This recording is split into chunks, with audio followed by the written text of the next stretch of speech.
자, 안녕하십니까. 정보통신 기사 2024년 1회 문제풀이를 한번 해보도록 하겠습니다.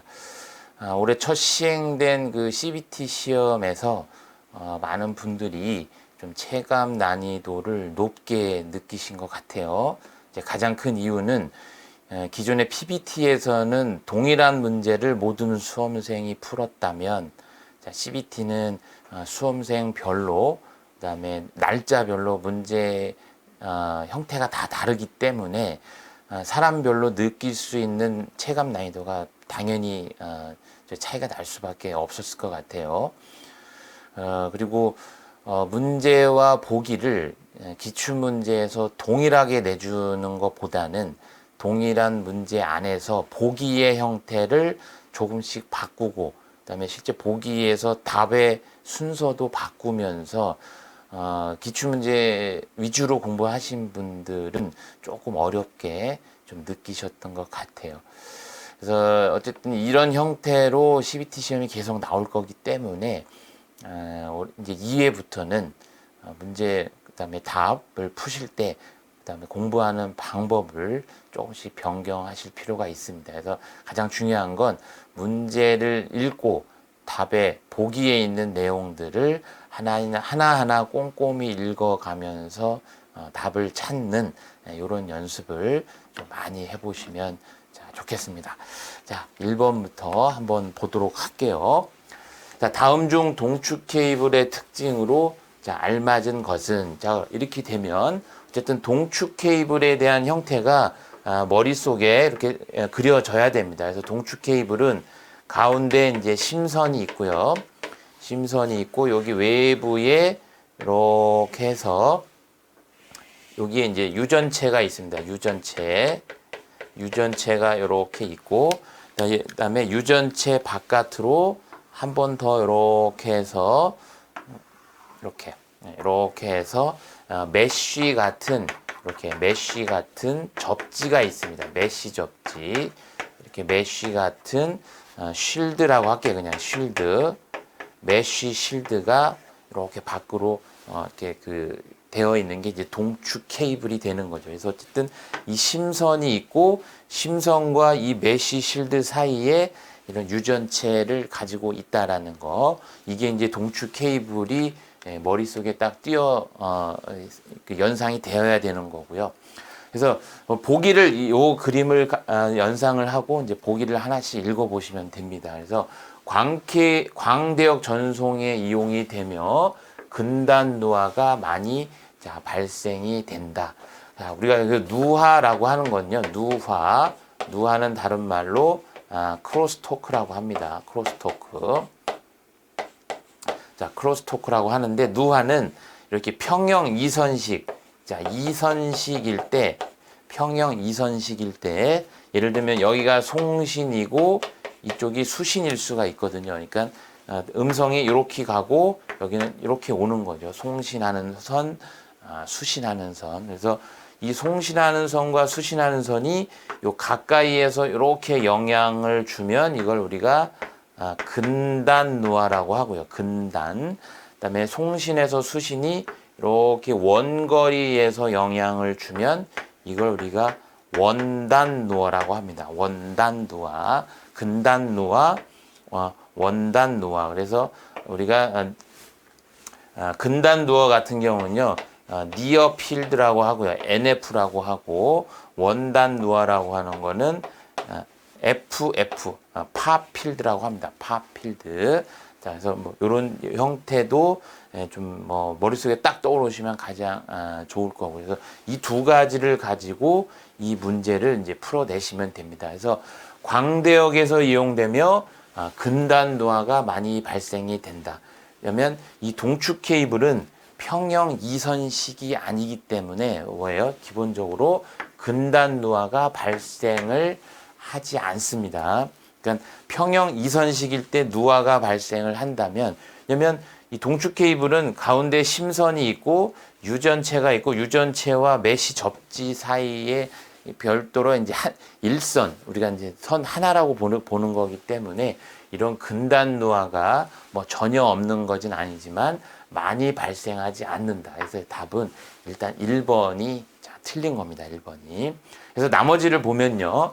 자, 고주파에서는 외부 도체의 차폐가 우수하며 크로스토크 특성이 개선이 된다. 그러니까 누화 특성이 요 차폐가 돼 있죠. 차폐가 되어 있고 누화 특성 크로스토크가 개선이 된다. 이제 여기서 크로스토크는 이 외부에서 오는 외부에서 간섭이 되는 이제 이런 부분들이 되겠죠.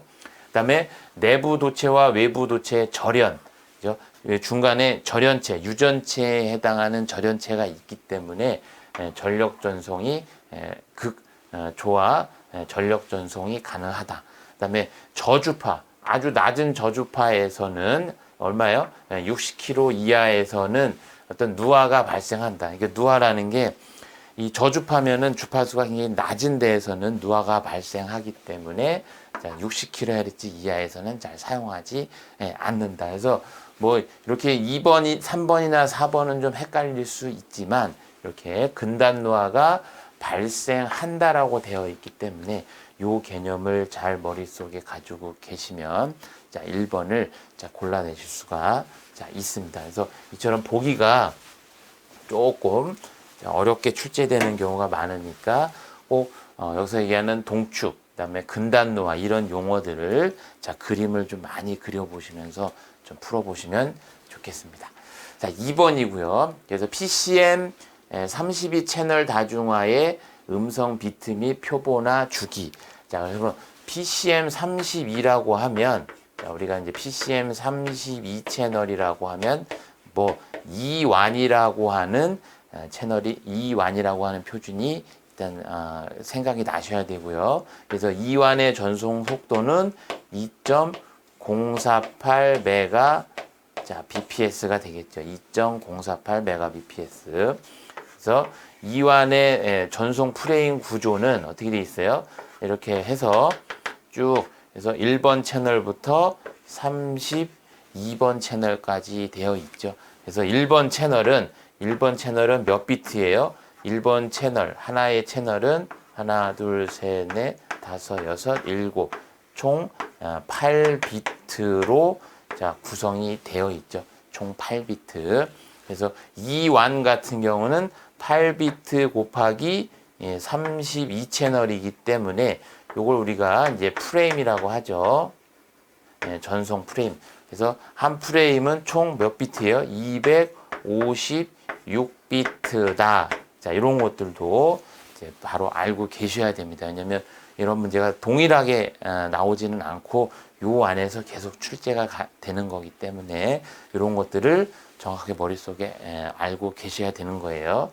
그래서 256비트고요. 그리고 PCM 같은 경우는 기본적으로 어떻게 해요? 우리가 음성 신호를 샘플링 할 때 얼마로 하죠? 8000 헤르츠로 샘플링을 합니다.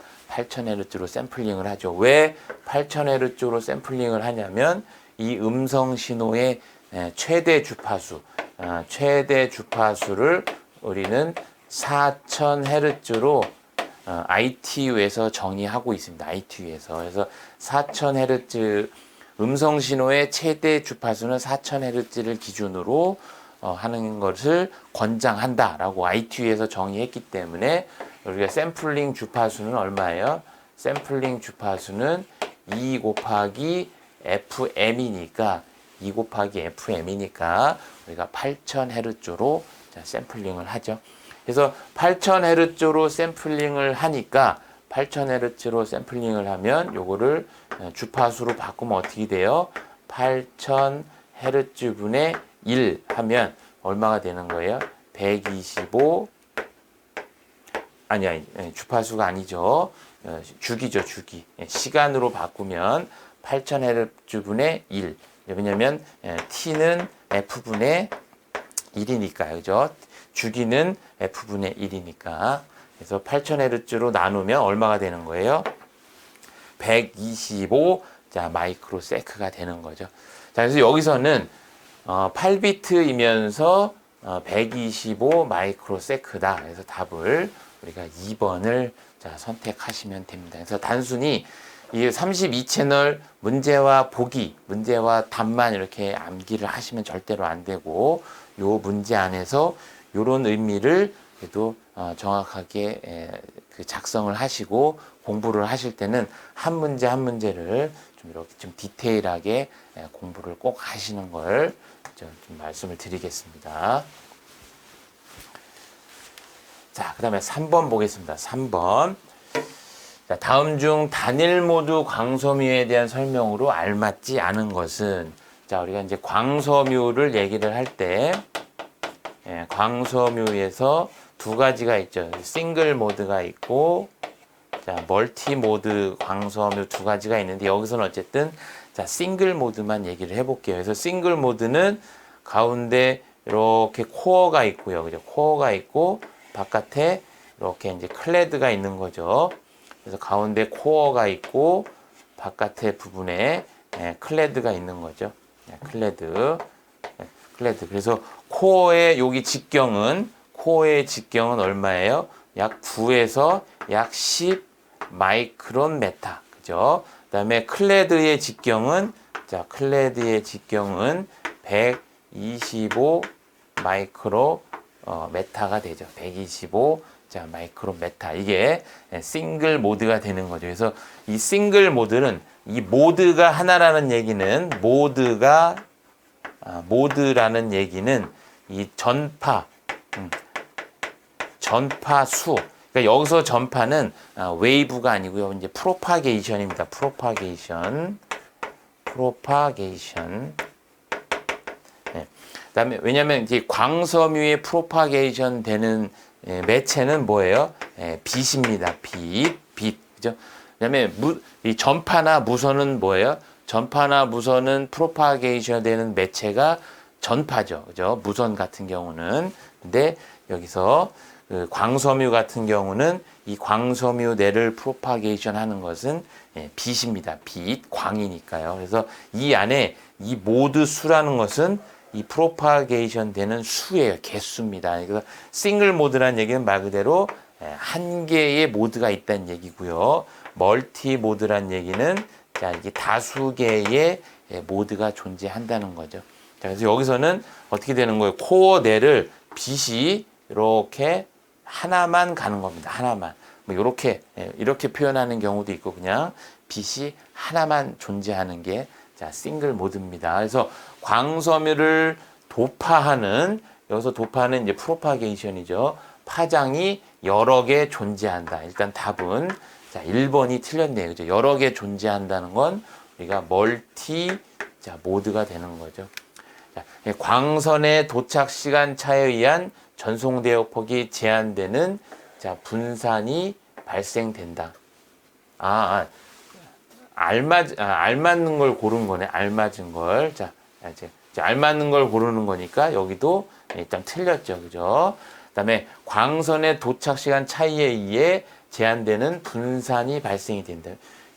왜냐면 광선이 한 개밖에 없기 때문에 이 델타 T가 발생할 수가 없죠. 왜냐면 모드가 하나이기 때문에. 그래서 얘도 답이 자, 틀렸죠. 그다음에 코어의 직경이 크므로 제조 및 접속이 용이하고 장거리 전송에 적합하다. 아까 말씀드린 것처럼 코어의 굵기가 9에서 10 마이크로메타.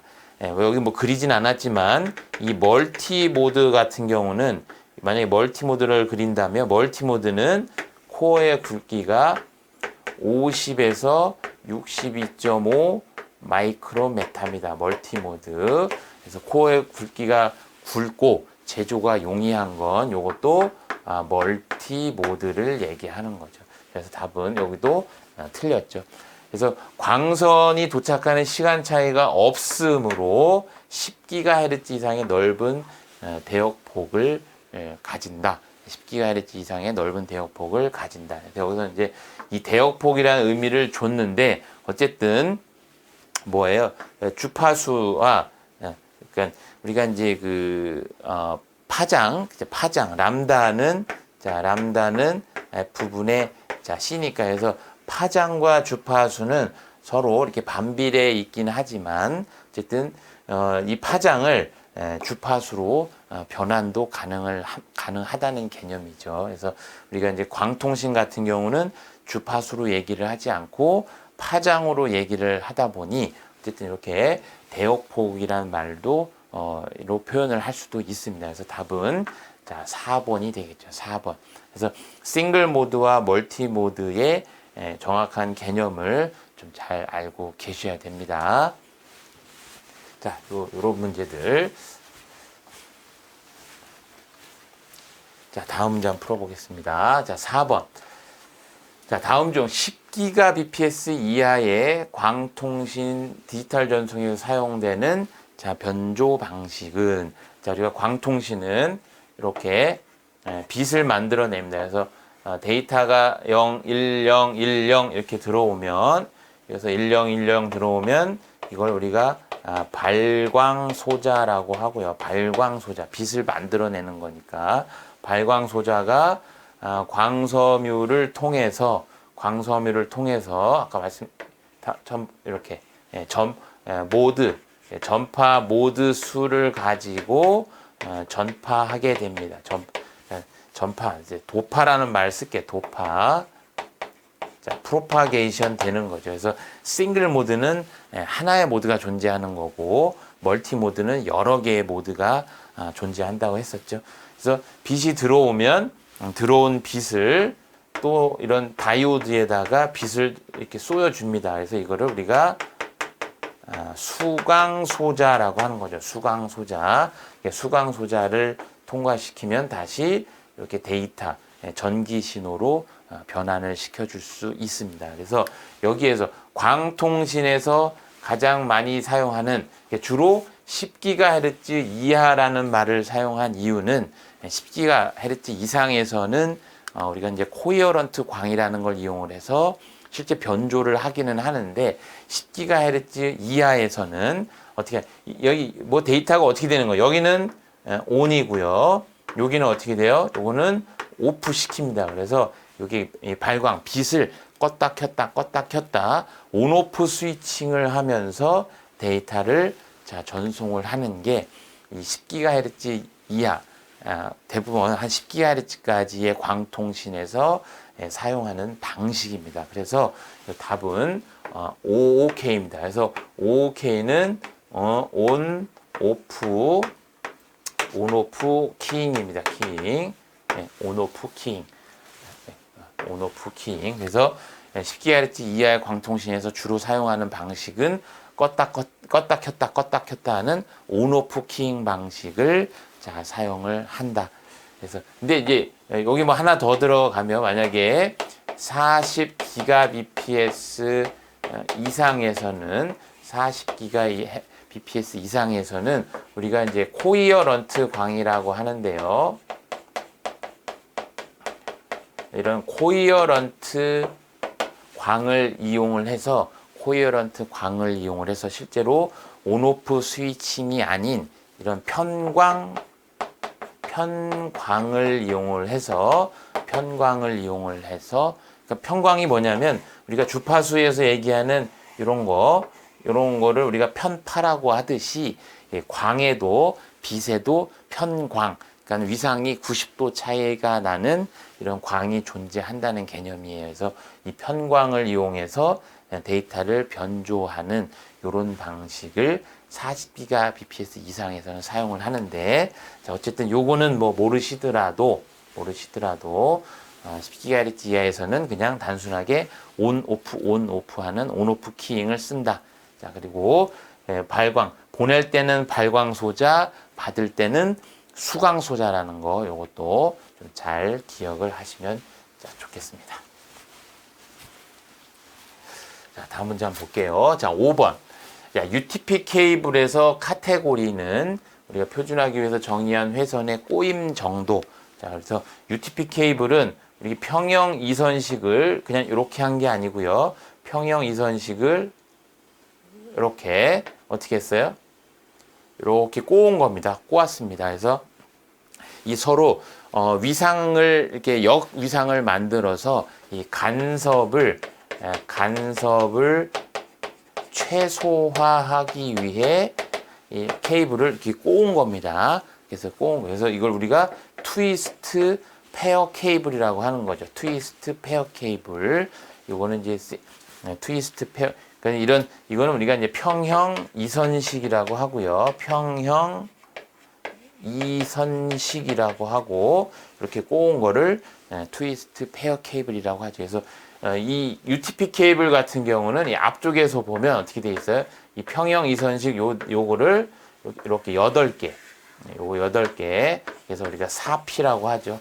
이 8개가 하나의 케이블 안에 이렇게 들어 있는 거죠.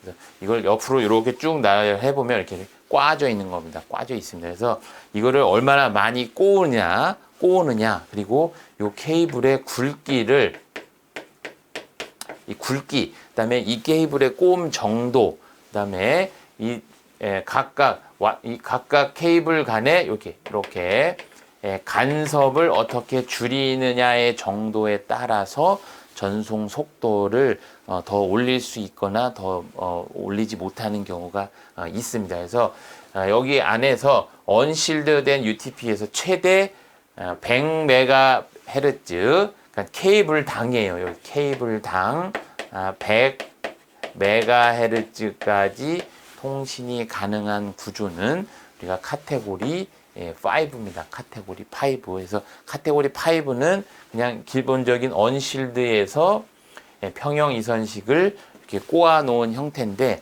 카테고리 6 같은 경우는 카테고리 6는 케이블당 약 한 250 메가헤르츠, 그다음에 카테고리 6A 같은 경우는 약 500 메가헤르츠, 그다음에 7 같은 경우는 600 메가헤르츠 정도의 성능을 낼 수가 있습니다. 그러니까 5, 6, 7로 갈수록 어떻게 할까요? 케이블을 더 많이 꼬우는 겁니다. 더 많이 꼬우고요. 이 6 같은 경우는 여기 그 2P와 2P 사이에 이렇게 필터 같은 걸 집어넣습니다. 필터 같은 걸 집어넣어서 좀 더 성능을 개선한 게 6고요. 7 같은 경우는 어떻게 하냐면 7은 얘 케이블을 아예 이렇게 쉴드를 합니다. 이렇게 아예 이렇게 쉴드를 해주니까 당연히 서로 간섭이 더 줄어들겠죠.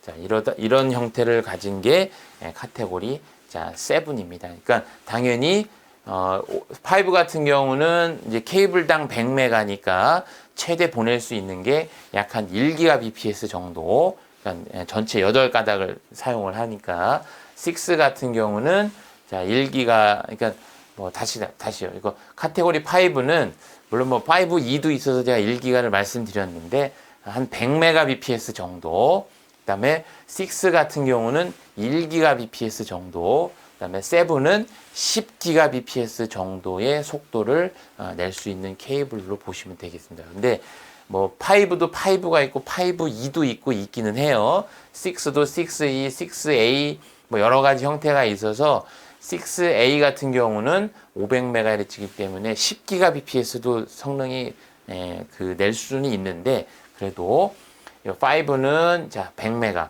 6는 1GBps, 7은 10GBps 정도 된다는 거를 좀 알고 계시면 좋겠습니다. 그래서 여기서는 여기 100MHz까지 가능한 건 5입니다. 5. 그런 개념을, 그리고 요런 게 UTP라는 거를 좀 정확하게 알고 계셔야 됩니다. 자, 다음 문제 6번 한번 풀어볼게요. 자, 다음 중 이동통신망에서 기지국 간 통화 채널을 절체하는 핸드오버 기술에서 소프트 핸드오버입니다. 소프트 핸드오버. 우리가 이제 여기 셀이 있고요. 셀이 있고 하나에 이렇게 셀이 있습니다. 그래서 셀, 여기 이제 기지국이 이렇게 있겠죠. 여기가 이제 BTS라는 기지국이 있다는 조건 하에 여기서 단말이 이렇게 잡고 있다가 셀에서 다른 셀로 이렇게 이동을 하게 되면 여기 셀 1, 여기는 셀 2죠. 셀 1에서 잡고 있는 채널을 셀 2로 이렇게 자연스럽게 넘겨주는 이런 걸 우리가 핸드 오버라고 합니다. 자, 핸드 오버. 그래서 핸드 오버 종류에는 뭐 하드 핸드 오버, 소프트 핸드 오버, 소프터 핸드 오버도 있긴 한데 여기서는 뭐를 물어봤냐면 자, 소프트 핸드 오버를 물어봤기 때문에 셀에서 셀로 넘어가는 걸 우리가 자, 소프트 핸드 오버입니다. 대신 CDMA에서예요. CDMA에서 여기서 이제 이동통신이라고 얘기를 했으니까 이 핸드오버에서 CDMA에서는 이걸 왜 그러냐면 이 CDMA는 모든 주파수를 사용하는 주파수가 F1 여기도 자 F1 주파수가 같기 때문에 이런 같은 주파수 내에서 셀과 셀로 이동하는 걸 우리가 소프트 핸드오버라고 합니다. 소프트 핸드오버. 근데 만약에 주파수 1에서 주파수 2로 간다. 다른 주파수에서 다른 주파수로 넘어갈 때는 우리가 하드 핸드오버라고 하죠. 하드 핸드오버. 자, 여기서는 소프트 핸드오버를 물어봤으니까 자, 셀에서 자, 셀로 넘어간다. 그래서 이동시 통화 잔절 없이 부드럽게 넘어간다. 예, 맞죠? 가장 알맞은 것을 물어봤네요. 그래서 답은 일단 1번이 되겠네요. 1번. 그죠? 이동시 통화 단절 없이 부드럽게 연결되어 통화 채널 절체가 자, 이루어진다. 그래서 일단 가장 장점으로 물어봤으니까 자, 1번이 맞고요. 그다음에 기지국과 기지국 간의 핸드오버 기술로 신호대 잡음이 자, 개선이 자, 된다. 그래서 어쨌든 핸드오버 같은 경우는 기지국과 기지국으로 갖는 건 넘어가는 기술은 맞는데 이 신호대 잡음비하고는 큰 연관성이 없죠. 왜냐면 그냥 채널에서 채널로 넘어가는 거니까 이거는 큰 연관성이 없다. 그다음에 기지국 간 핸드오버가 되어 서비스 커버리지가 자, 넓어진다. 그래서 서비스 커버리지가 넓어지는 것도 왜냐면 여기서 셀에서 셀로 이렇게 이동이 되는 거지 커버리지가 넓어지는 거하고는 연관성이 좀 낮죠. 자, 그다음에 통화 채널 용량이 증가된다. 그래서 핸드오버 기술하고 통화 채널의 용량이 증가되는 거하고도 전혀 좀 연관성이 없기 때문에 그래서 답은 자 2번, 3번, 4번은 좀 연관성이 떨어지고 자 1번 이런 핸드오버에 대한 개념을 정확히 알고 계시면 자 1번을 좀 골라내실 수가 자 있습니다. 자, 있어야 됩니다. 그래서 핸드오버는 이게 하드 핸드오버, 소프트 핸드오버, CDMA 같은 경우는 셀 안에서 이렇게 셀 안에서 섹터에서 이렇게 섹터로 넘어가는 거. 섹터에서 섹터로 넘어가는 걸 우리가 이걸 뭐예요? 소프터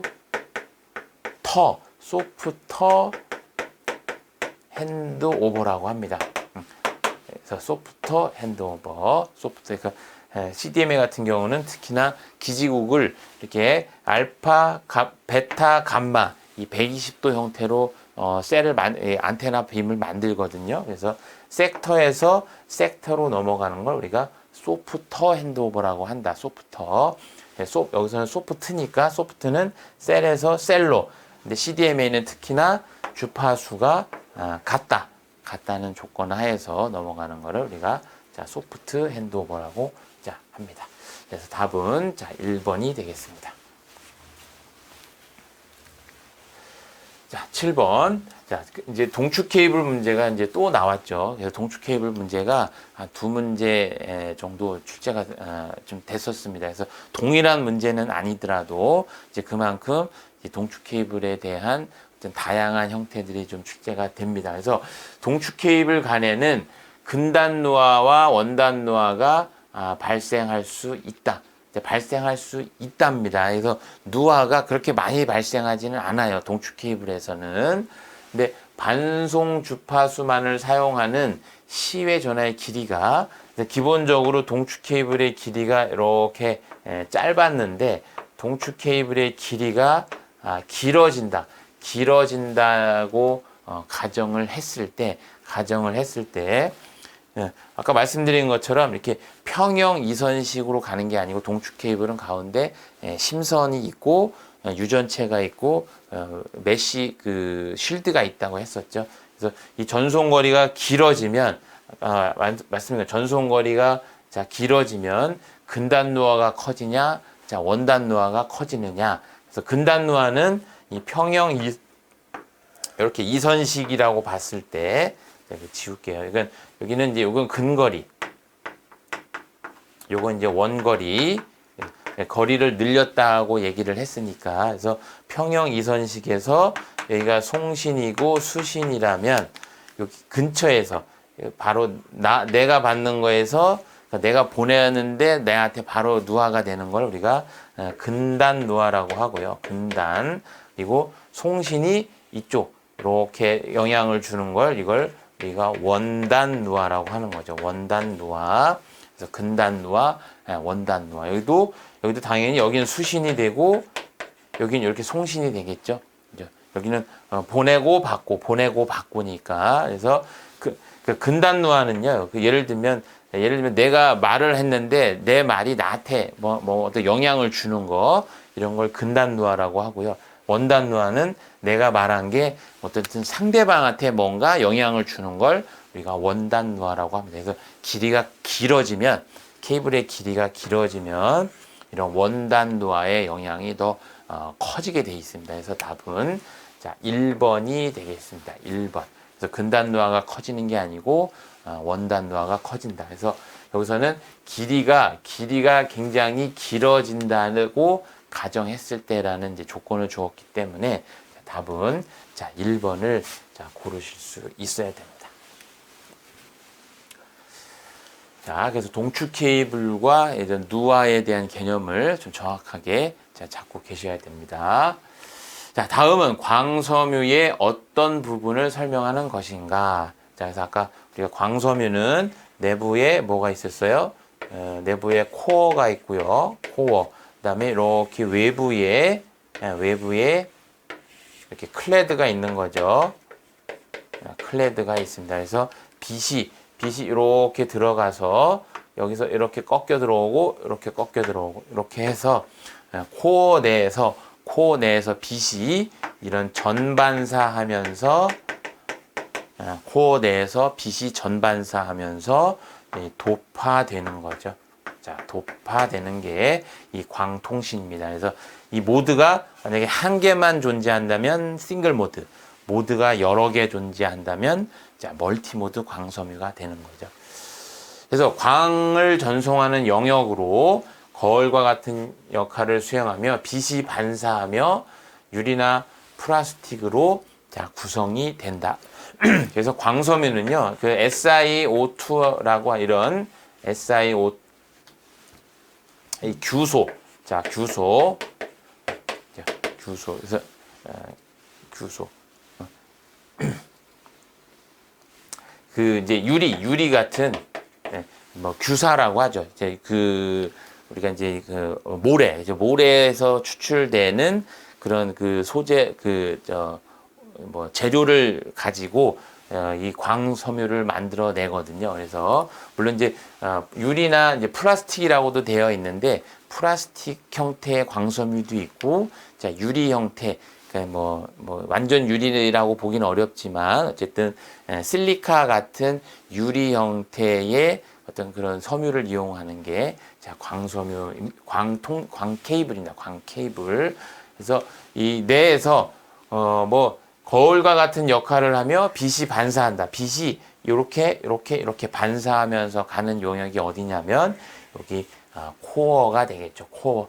클레딩은 뭐예요? 클레드는 뭐예요? 클레드는 코어와 빛이 전반사할 수 있도록 코어와 클레드의 어떤 이제 굴절률이 좀 다르거든요. 그래서 굴절률이 다른 코어와 클레드를 이용을 해서 전반사를 하기 때문에 여기에서 얘기하는 것은 자 코어가 되겠습니다. 코어. 자, 거울과 같은 거. 그래서 거울과 같이 뭐 하는 거? 이렇게 반사하는 거잖아요. 그래서 반사하는 그 영역을 우리가 자 코어라고 합니다. 그래서 답은 자 4번이 되겠습니다. 4번.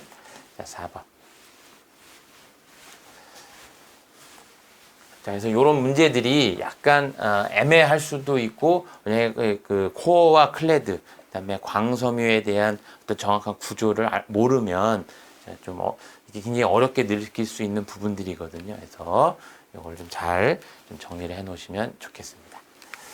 자, 요거 한번 잘 읽어보겠습니다. 자, 일반적으로 신호 주파수가 높을수록, 신호가 높을수록, 주파수가 높을수록 어떻게 돼요?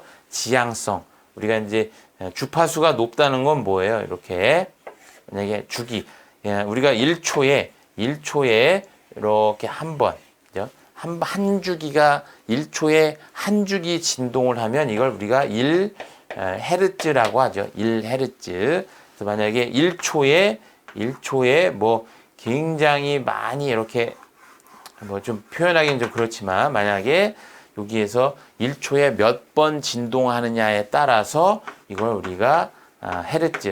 당연히 주파수가 많이 높다는 얘기는 1초에 이 주파수의 진동수가 그만큼 많다는 개념이죠. 그래서 주파수가 이렇게 올라가면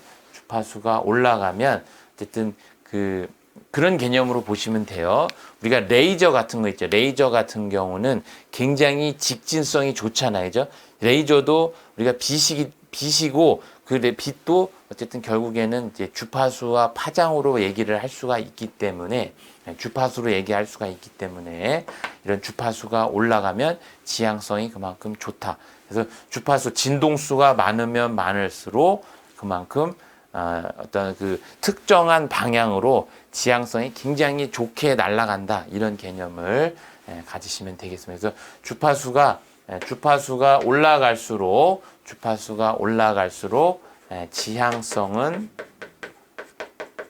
지향성이 높아지고요. 주파수가 낮아질수록 뭐가 좋아지냐면 회절이 우수합니다. 그 회절은 어떤 그 장애물이 있을 때 장애물을 이렇게 휘어 들어가는 걸 우리가 회절이라고 하는 거죠. 그러니까 요 주파수가 그러면 어떻게 될까요? 높으면 회절은 거의 되지 않습니다. 왜냐하면 지향성이 좋으니까. 근데 주파수가 낮으면 지향성이 좋지 않고 이렇게 좀 퍼진다. 왜냐하면 이렇게 휘어 들어갈 수 있기 때문에 그런 개념을 좀 가지시면 좋겠습니다. 그래서 지향성이 당연히 크다. 지향성이 큽니다. 지향성이 크다. 그리고 동일한 신호 전력일 경우 지향성이 클수록 전파 거리는, 그러니까 신호 전력이 같다면 지향성이 크다. 어느 한쪽 방향으로 지향성이 크면 어떻게 돼요? 그만큼 멀리 갈 수가 있겠죠. 전파 거리는 멀겠죠, 당연히. 전파 거리는 멀고. 그래서 여기서는 일단 틀렸으니까 멀고. 무선 라디오는 날씨의 영향을 받으며 마이크로웨이브는 지향성이 당연히 크므로 위성통신 등에 사용이 된다. 그래서 이런 문제들이 아주 좋은 문제입니다. 이런 문제는. 그래서 어쨌든 이런 주파수에 대한 개념, 그리고 주파수에 따라서 지향성이 크고 회절이 낮아진다라는 이런 개념을 좀 잘 알고 계셔야 이걸 풀 수 있는 문제니까 이 문제를 요 안에 이런 주파수에 대한 개념, 회절에 대한 개념, 그다음에 지향성에 대한 개념을 다 담고 있으니까 이 내용들을 잘 좀 읽어보시면 좋겠습니다. 자, 다음 문제. 플래그 동기 방식에서 비트 스토핑을 행하는 목적은 이제 플래그 동시 방식.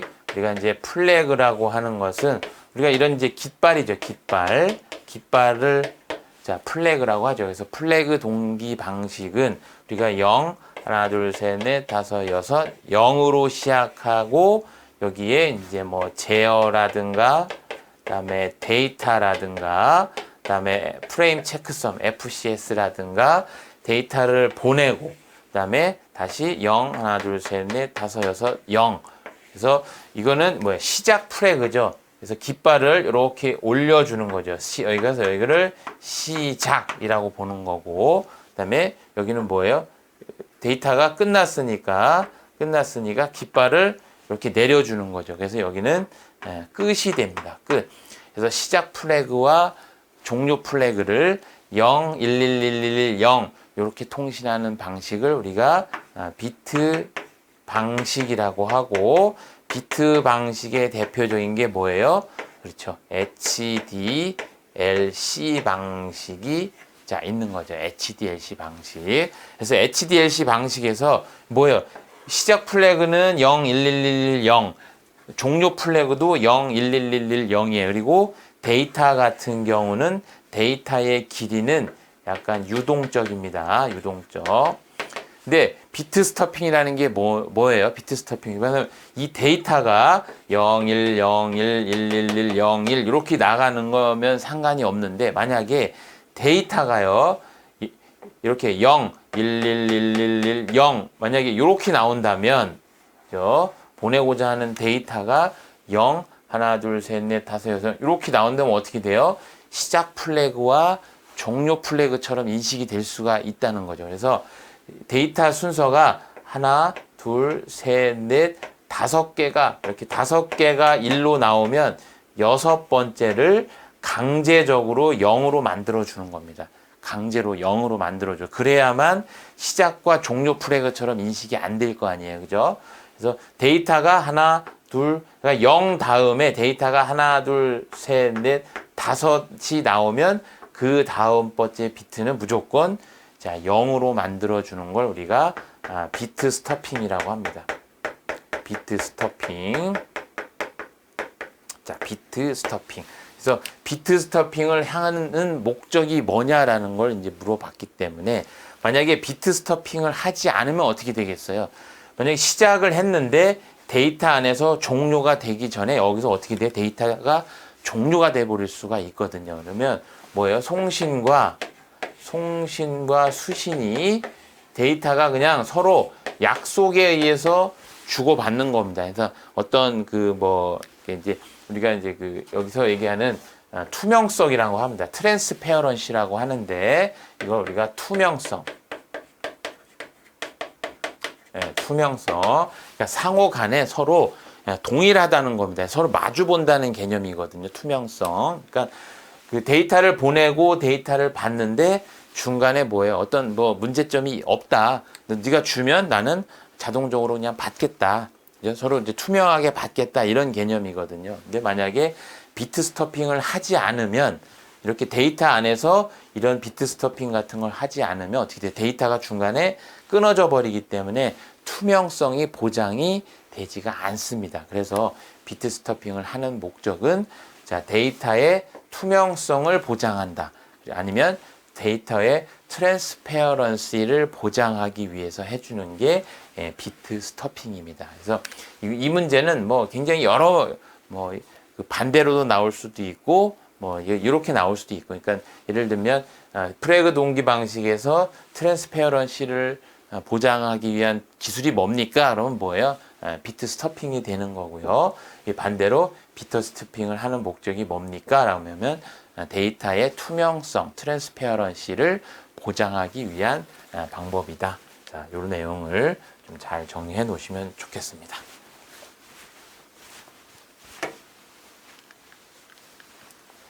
자, 11번. 자, 다음 중 사선을 이용하는 통신 방식의 가장 효율적인 것은, 자, 우리가 하나 보세요. 둘, 셋, 자, 넷입니다. 그래서 송신, 수신 하나, 송신, 수신 하나. 그래서 어떻게 되는 거예요? 여기는 송신, 여기는 수신. 이렇게. 그러니까 이건 뭐예요? 그러니까 송신, 수신은 서로 보내고 받는 거를 전이중 통신을 할 수 있다는 개념입니다. 전이중. 그래서 사선식은 우리가 전이중 통신. 전이중이 뭐죠? 보내고 받는 거를 계속 같이 하는 걸 우리가 전이중 통신이라고 하죠. 반이중은 뭐예요? 반이중은 보내는 거 따로 받는 거 따로. 그러니까 무전기 같은 거죠. 무전기는 뭐예요? 내가 이 토크를 누르고 말하면 말만 할 수가 있잖아요. 그죠? 그다음에 토크를 놓으면 들을 수 있는 거고, 그걸 우리가 반이중. 그래서 반이중은 우리가 이선식이라고 합니다. 이선식. 그래서 요 두 선만 있으면 보내고 받는 게 동시에 되지 않는다. 근데 사선이 있으면 보내고 받는 게 동시에 되기 때문에 우리가 전이중 통신이라고 하는 거죠. 그래서 여기서 뭐 우리가 생각하는 것처럼 이선, 사선 이런 좀 헷갈릴 수가 있거든요. 헷갈린다기보다는 처음 들어볼 수 있거든요. 그래서 어쨌든 이선은 반이중, 사선은 송신과 수신을 동시에 할 수 있는 전이중 통신 방식이다라는 거를 우리가 알고 계시면 되겠습니다. 그래서 답은 3번이 되겠습니다. 자, 다음 중 HDLC 프로토콜의 특징이 아닌 것은, 자, 아까 우리가 어떻게 했어요? HDLC 0, 하나, 둘, 셋, 넷, 다섯, 여섯, 0. 그 다음에 제어가 있고, 그 다음에 데이터가 있고, 그 다음에 FCS, 프레임 체크섬, 에러 하는 거, 에러 제하는 거 있죠. 그 다음에 0, 하나, 둘, 셋, 넷, 다섯, 여섯, 0. 그래서 요거는 종료 플래그, 종료. 요거는 시작 플래그.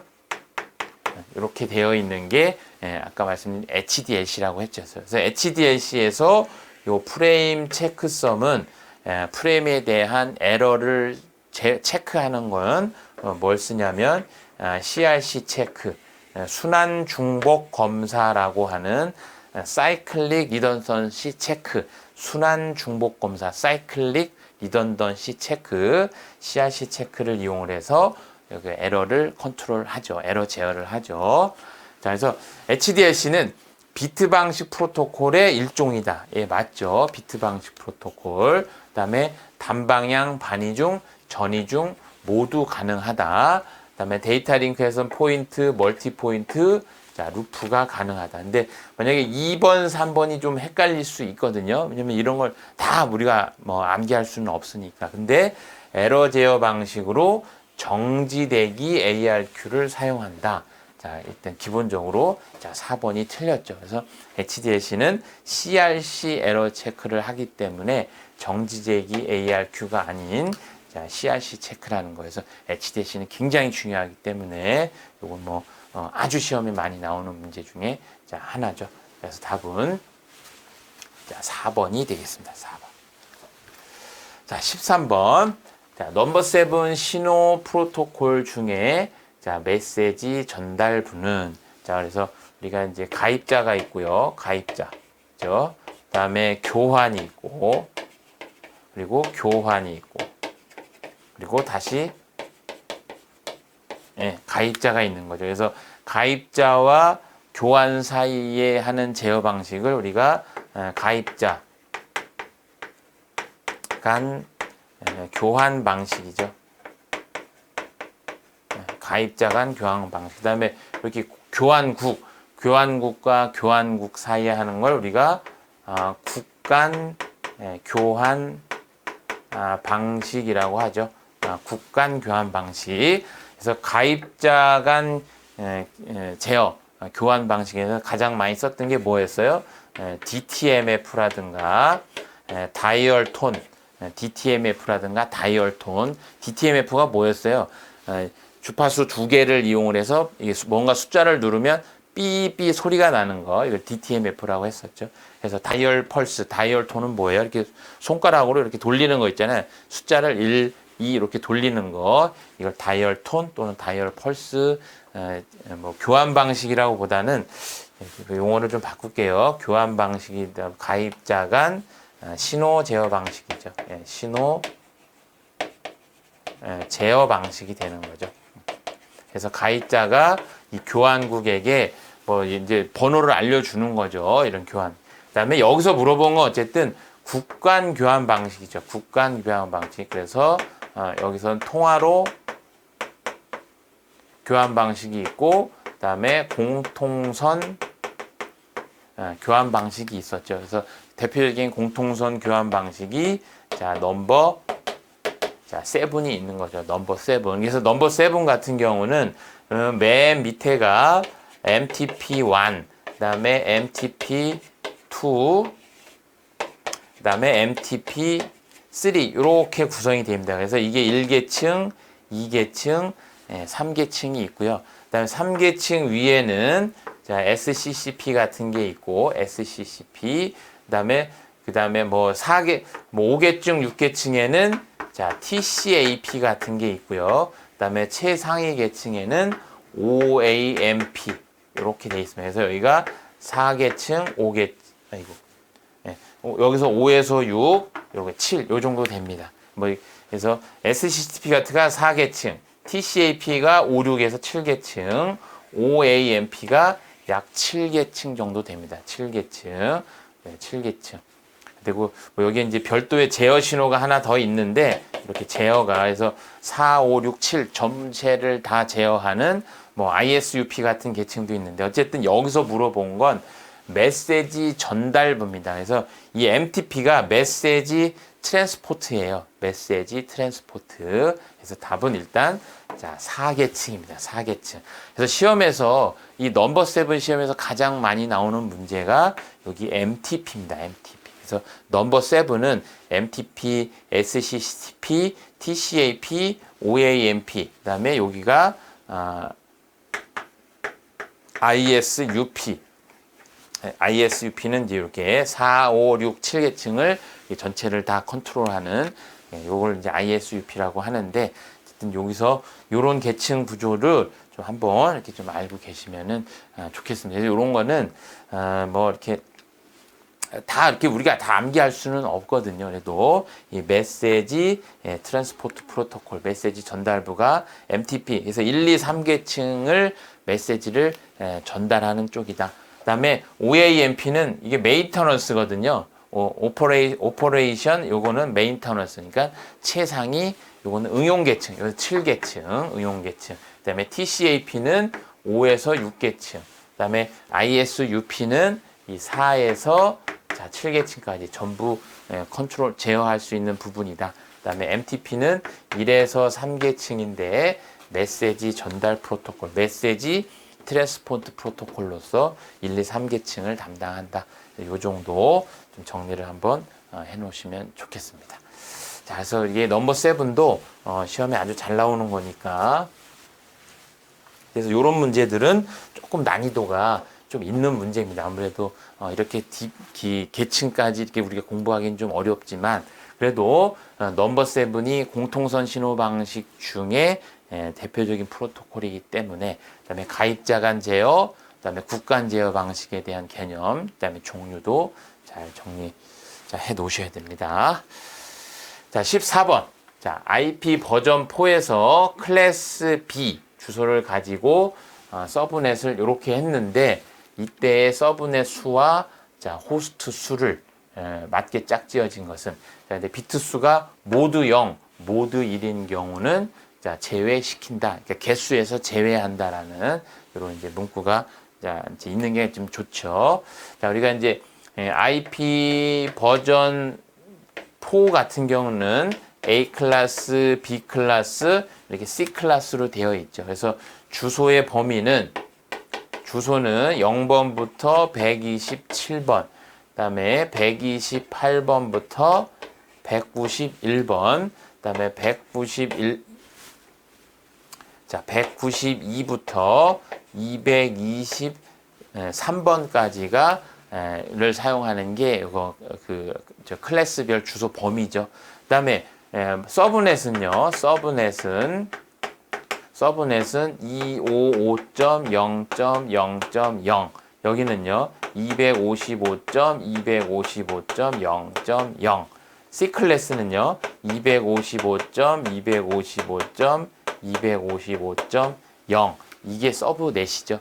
그러니까 서브넷의 개념이 뭐예요? 그러니까 요거는 이렇게 해서 총 32비트 중에 앞에만 255잖아요. 그래서 255면 둘, 셋, 넷, 다섯, 여섯, 일곱, 여덟, 8비트죠.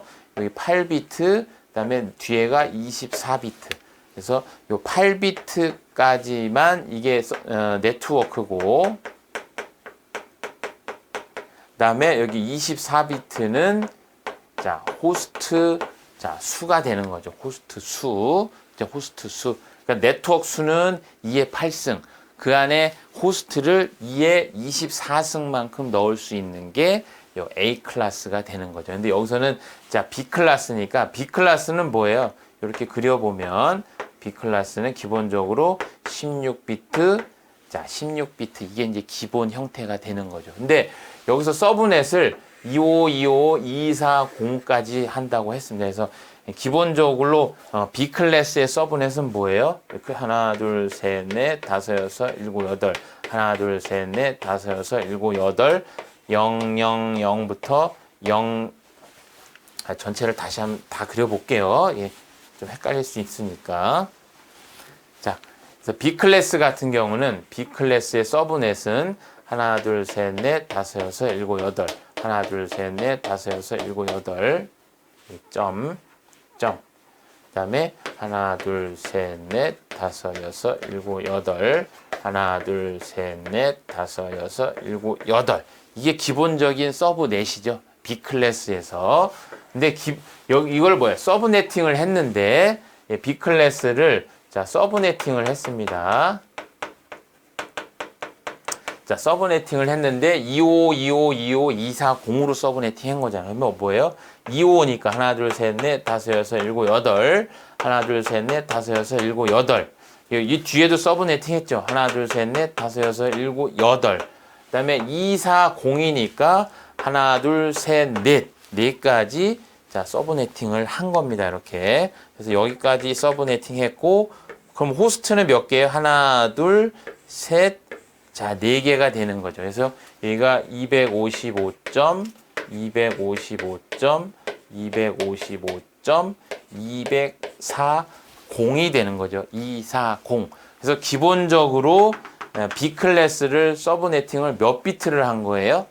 몇 비트를요? 8, 4시니까 12비트로 자, 서브네팅을 한 겁니다. 12비트로 서브네팅. 그러면 2에 12비트로 서브네팅 했으니까 2에 12승이 되겠죠. 그럼 2에 12승이면 얼마예요? 4096이 되겠죠. 4096 서브네팅을 했으니까. 2에 12승으로 서브네팅을 했으니까 이 개념이 뭐예요? B 클래스를 하나의 B 클래스를 몇 개로 나눈 거예요? 이거를 쭉 나눠서 2의 12승만큼 4096만큼 잘라낸 거죠. 만들어낸 거죠. 서브네팅을 해놓은 거죠. 그리고 나머지 여기는 호스트 부분이죠. 그러면 2의 호스트는 2의 4비트니까 4승이죠. 그럼 2의 4승이면 얼마예요? 여기다 써볼게요.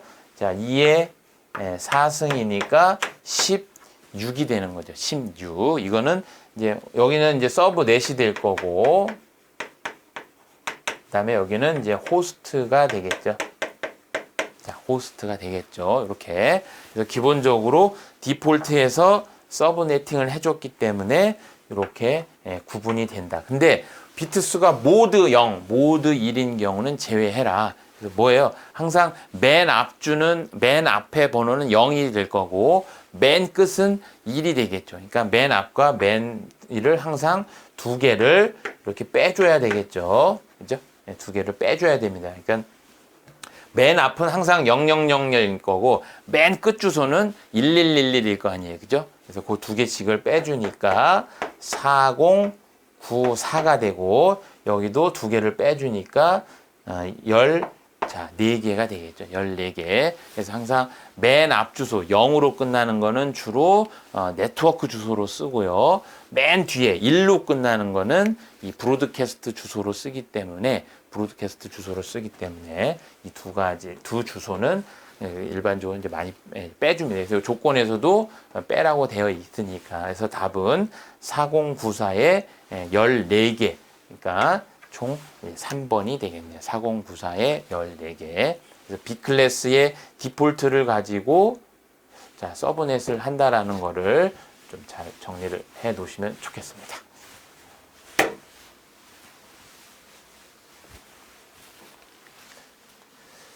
자, 다음 중 가상회선 방식의 패킷 교환에 대한 설명으로 알맞은 것은, 자, 우리가 이제 교환 방식도 한번 정리를 해보면요. 교환 방식은 또 3가지가 있죠. 그래서 회선 교환 방식이 있고, 메시지 교환 방식이 있고, 자, 패킷 교환 방식 이 세 가지가 있는 거죠. 그래서 이 패킷 교환 여기서 이제 패킷을 물어봤으니까 패킷 교환 방식도 이 가상회선 방식이 있고 뭐가 있어요?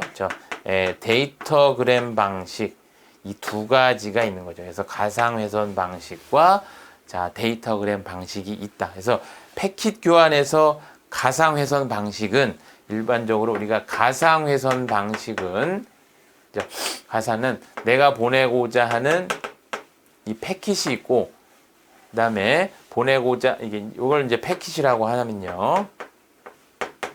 패킷이 있고 이 패킷을 보내기 전에 A와 B가 어떤 특정한 경로를 지정을 하고 전송을 하는 것이 가상회선 방식이죠. 이 패킷을 보내고자 하는 이 가상의 경로를 딱 지정을 해놓고 전송하는 게 가상회선 방식.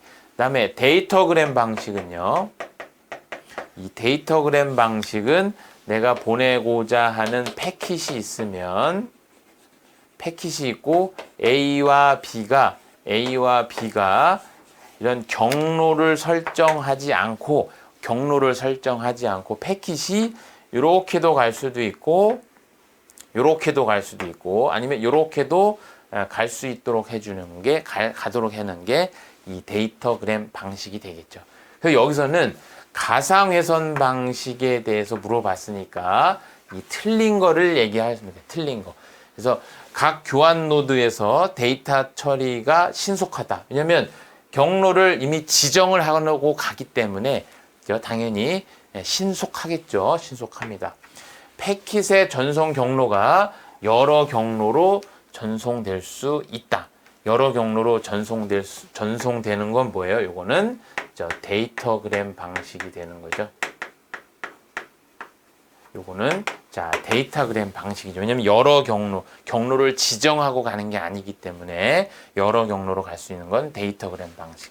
그래서 수신에서 패킷의 도착 순서와 송신 순서가 동일하다. 그럴 수밖에 없죠. 왜냐면 지정을 하고 가니까 맞는 얘기죠. 그다음에 전송 패킷의 오류 제어가 가능하다. 당연히 패킷 제어에서 이제 오류 제어도 가능하죠. 근데 데이터그램 방식 같은 경우는 뭐예요? 도착 순서와 송신 순서가 동일한 게 아니고 데이터그램은 순서가 다를 수 있겠죠. 당연히 경로가 여러 경로로 오니까. 그래서 답은 1번이 틀린 거니까 답은 2번이 되겠죠. 2번. 그래서 2번 같은 경우는 이 데이터그램 방식에 대한 설명이다라는 거. 요것도 좀 잘 정리를 해 놓으세요. 16번. DWDM에서 사용되는 파장으로 맞는 것은 이렇게 물어봤습니다. 그래서 우리가 이제 그 파장 WDM이라는 게 여기 이제 이렇게 이런 그림을 많이 그리는데요. 그래서 여기가 이제 파장이고요. 파장. 이쪽이 손실입니다. 손실. 그래서 손실 그래프가 이렇게 이렇게 돼 있습니다. 이렇게. 그래서 파장이 여기가 850 나노메타. 그다음에 여기가 1310 나노메타. 그다음에 여기 가운데가 약 1550 나노메타입니다. 나노메타예요. 그래서 850이 손실 850 나노메타는 기본적으로 약 한 마이너스 3dB 정도의 손실을 가지고 있어요. 이 파장 자체가. 그리고 1310 나노 같은 경우는 약 마이너스 한 1dB. 그 다음에 1550 나노는 마이너스 한 0.5dB. 근데 그냥 일반적으로 봐도 1550 나노 대역 정도가 뭐예요? 이 그 파장 대역이 평평하죠. 평평합니다. 그래서 우리가 WDM이라고 하는 것은 뭐예요? 이렇게 해서 우리가 먹스가 있고요. 그래서 파장 람다 1, 람다 2, 람다 3를 하나의 광섬유에다가 동시에 보내는 걸 우리가 WDM이라고 하죠. 그래서 WDM은 DWDM, CWDM, DWDM, 자, UDWDM 여러 가지 종류가 있죠. 그래서 이렇게 넓은 파장 대역을 왜냐면 850이나 1310은요. 이 손실도 있지만 이 평평한 대역이 굉장히 좁아요. 좁기 때문에 이 WDM을 사용하기는 좀 어렵습니다. 여기는 어려워요. 근데 1550 나노 대역을 기준으로 해서 약 한 밑에가 어느 정도 되냐면 약 한 1400부터 거의 한 1700 정도까지가 약간 평평한 대역입니다. 평평한 대역. 그래서 각각의 이제 밴드 기준이 있는데, 그래서 O밴드, C밴드, L밴드, 이런 밴드명이 있는데, 그래서 WDM에 사용하는, 그래서 주로 DWDM 같은 경우는, 여기서 그냥 보셔도요, 여기서 DWDM을 사용할 수 있는 파장은 여기 1번밖에 없습니다. 1번. 750에서 910은 거의 사용을 못하는 대역이고요. 1260에서 1310은 WDM에 사용하기 좀 어렵습니다. 그리고 1700에서 1755도 이 뒤쪽이기 때문에 거의 사용하지 않아요. 근데 어쨌든 우리가 이걸 잘 모르더라도 이 그래프만 잘 알고 계시면 WDM이 어떤 거라는 개념, 그리고 요 1550을 기준으로 1400에서 한 1700, 그래서 여기를 OSCL, 물론 이제 점점 대역을 넓히고는 있거든요. 필요한 대역을. 그래서 WDM에서 사용하는 파장은 1530에서 1565 나노메타 요 대역을 많이 사용을 한다라는 거예요. 그래서 답은 자, 1번이 되겠습니다. 1번. 그래서 요 그래프, 이 손실과 이 파장별 대역에 대한 손실 그래프를 좀 잘 머릿속에 좀 넣어 놓으세요. 자, 다음. 자, 17번. 다음 용어에 해당하는 것은 자, 시간이나 공간에서 샘플링된 신호를 시간 주파수 또는 공간 주파수에서 샘플링된 동일한 신호로 변환하는 수학적 공식. 이걸 우리가 퓨리의 변환, 퓨리의 자, 트랜스폼이라고 하죠. 퓨리의 자, 트랜스폼. 그래서 일반적으로 주기 신호를 어떤 주파수, 여러 개의 주파수로 그냥 그 분리해 주는 거, 주기 신호를 여러 개의 주파수로 그냥 분리해 주는 거 우리가 퓨리의 급수라고 얘기를 하고요. 퓨리의 급수, 퓨리의 변환 같은 경우는 어떤 주기든 뭐 좀 비주기든 어쨌든 시간과 주파수 상의 모든 신호를 서로 이렇게 변환해 줄 수 있는 거, 서로 변환하고 역변환해 줄 수 있는 개념을 가진 게 퓨리의 변환, 퓨리의 트랜스폼이죠. 그래서 시간과 공간에서 샘플링된 신호를 시간 주파수, 그래서 시간 주파수 또는 공간 주파수에서 샘플링된 동일한 신호로 변환하는 거. 그러니까 이런 개념입니다. 그 주파수와 다시요. 그러니까 시간축과 이렇게 그려볼게요. 시간축과 주파수축을 시간축에서 주파수축을 서로 변환해 줄 수 있는 거. 그래서 이쪽을 이제 변환, 그렇죠? 시간축에서 주파수축으로 변환하는 거. 그다음에 주파수축에서 시간축으로 전환하는 거 우리가 역변환이라고 하죠. 역변환. 그러니까 뭐예요? 이런 주기 신호를 뭐예요? 주파수 이렇게 이런 주파수로 변환할 수도 있고요. 이런 주파수 신호를 주기 신호로도 이렇게 서로 변환해 줄 수 있는 거, 서로 변환하고 역변환해 줄 수 있는 걸 우리가 퓨리의 변환이라고 합니다. 퓨리의 변환. 자, 그래서 답은 자, 2번이 되겠습니다. 2번. 그래서 가끔 퓨리의 변환과 이제 퓨리의 급수, 여기서 이제 퓨리의 급수라는 거는 일반적인 주기 신호입니다. 주기 신호를 여러 개의 주파수 성분으로 분리해낼 수 있는 거, 분해해 주는 겁니다. 분해해 주는 걸 우리가 자, 퓨리의 급수라고 합니다. 자, 18번 보겠습니다. 다음 주 노치 필터의 설명으로 옳은 걸 물어봤어요. 자, 우리가 이제 필터 그러면 자, 이렇게 주파수 축이 있어서 자, 이렇게 생긴 필터가 있고요. 그다음에 주파수 축이 있고 자, 이렇게 생긴 필터도 있고요. 자, 주파수 축에서 자, 요런 필터, 그다음에 주파수 축에서 자, 이런 필터가 있습니다. 그래서 이런 걸 우리가 밴드 패스 필터라고 하죠. 밴드 패스 필터. 어떤 특정한 밴드만 자, 통과시켜 주는 거죠. 그다음에 요거는 이제 로우 패스 필터.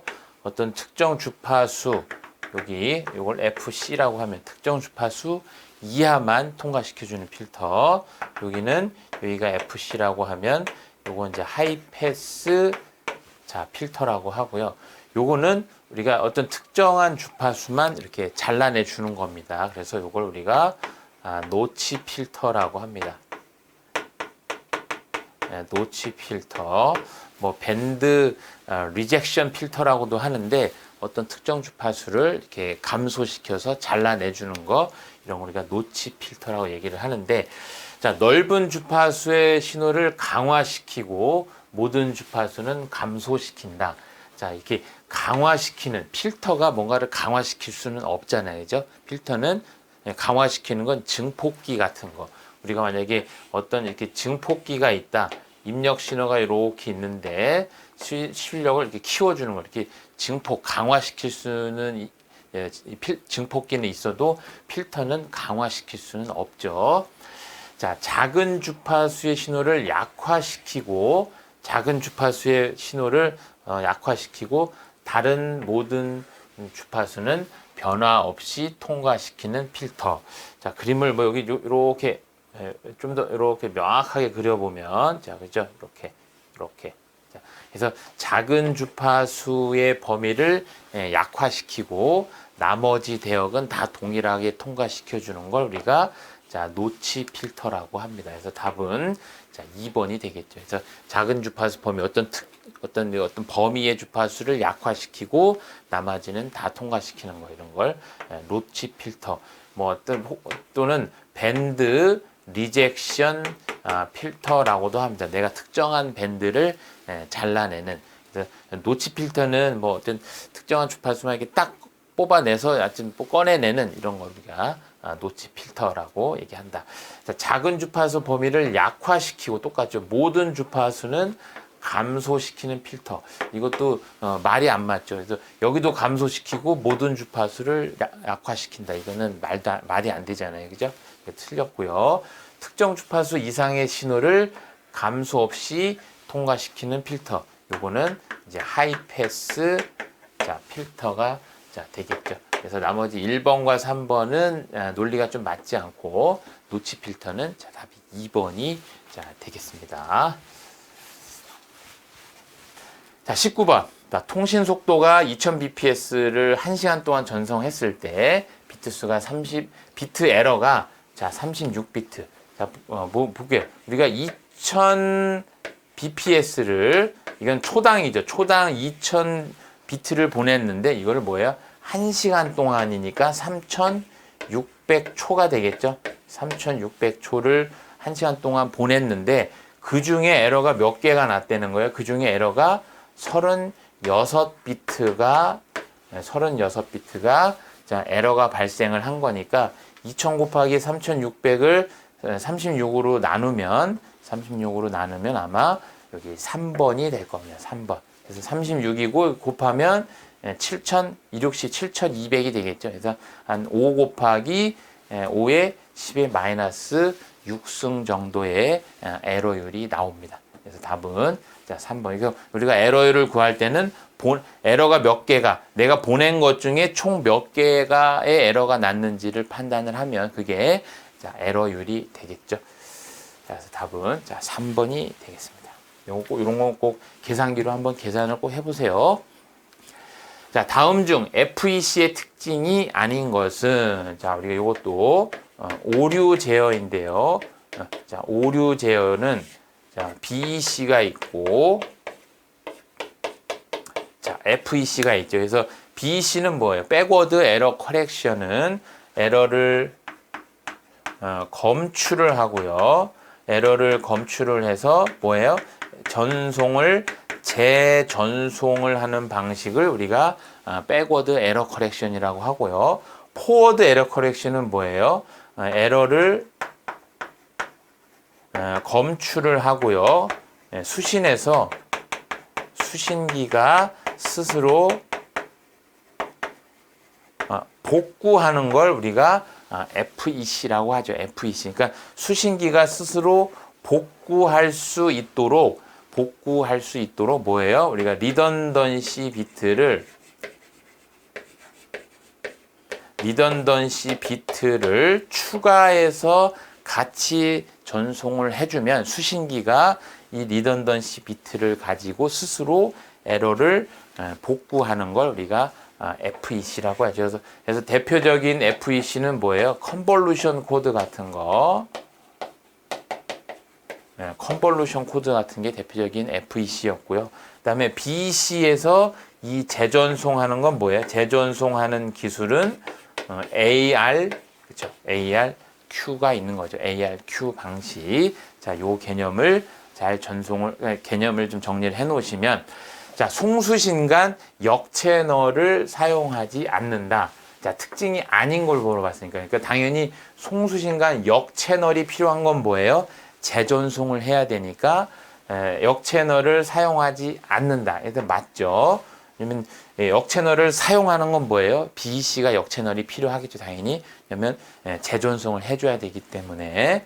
그래서 어쨌든 사용하지 않으니까 FEC가 맞는 거죠. 그다음에 송수신간 연속적인 데이터 전송이 가능하다. 계속 데이터 전송이 가능하겠죠. 근데 뭐예요? BEC는요, 재전송을 해야 되기 때문에 연속 송출이 어렵다는 거예요. 자, 리던던시 비트에 의해 전송 대역이 낭비된다. 그렇죠? 리던던시, 스스로 복구를 하기 위해서 이 리던던시 비트를 추가를 해줘야 되니까 당연히 전송 대역이 좀 낭비가 되겠죠. 수신에서 오류 발생 시 오류 정정을 위해 재전송을 요청한다. 그래서 재전송을 요청하는 건 백워드 에러 커렉션 방식이죠. 그래서 답은 4번이 되겠습니다. 4번.